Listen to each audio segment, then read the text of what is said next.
Tollywood and Bollywood లో successful heroine ఎవరు అంటే టక్కును గుర్తు చెప్పారు రష్మిక. ముఖ్యంగా యంగ్ హీరోలకు ఆమె ఒక లేడీ లక్. అందుకే ఈ నేషనల్ క్రష్ ను వదలలేకపోతున్నారు హీరోలు. విజయ్ దేవరకొండతో సహా రష్ ను రిపీట్ చేస్తున్న హీరోలెవరు ఒకసారి చూద్దాం. Animal, Pushpa 2, Chhaava hat trick hit తో రష్మిక పేరు బాలీవుడ్ టు మాలీవుడ్ మోత మోగిపోయింది. 500 to 1000 crores హీరోయిన్ అన్న ముద్రపడింది. ఆమె టచ్ చేస్తే సినిమా రికార్డులు మోత మోగాల్సిందే అంటూ మోసేశారు. కానీ ఏ దిష్టి కొట్టిందో కానీ సికిందర్ రూపంలో పెద్ద డిజాస్టర్ వచ్చింది.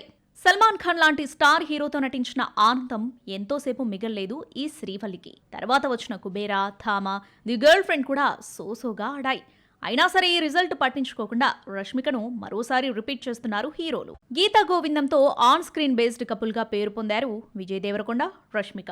ఆ తర్వాత ఈ జోడీ డియర్ కామ్రేడ్ లో మెరిసింది. కానీ బొమ్మ డిజాస్టర్ టాక్ రావడంతో కాస్త బ్రేక్ తీసుకున్న ఈ లవ్ బర్డ్స్ నెక్స్ట్ రణబాలితో పేరప్ కాబోతున్నారు. పుష్ప సిరీస్ చిత్రాల్లో అల్లు అర్జున్ తో కలిసి 2 times స్క్రీన్ షేర్ చేసుకున్న శ్రీవల్లి పార్ట్ 3లోనూ భాగం కాబోతుంది. కానీ అంతకన్నా ముందే బన్నీ అట్లీ మూవీలో కూడా ఐకాన్ స్టార్ తో కలిసి నటిస్తుందట. ఇందులో నెగటివ్ రోల్లో కనిపించనుందని టాక్. సౌత్ హీరోలే కాదు, నార్త్ స్టార్స్ కూడా రష్మికను రిపీట్ చేస్తున్నారు. Shahid Kapoor upcoming film cocktail 2లో యాక్ట్ చేస్తుంది నేషనల్ క్రష్.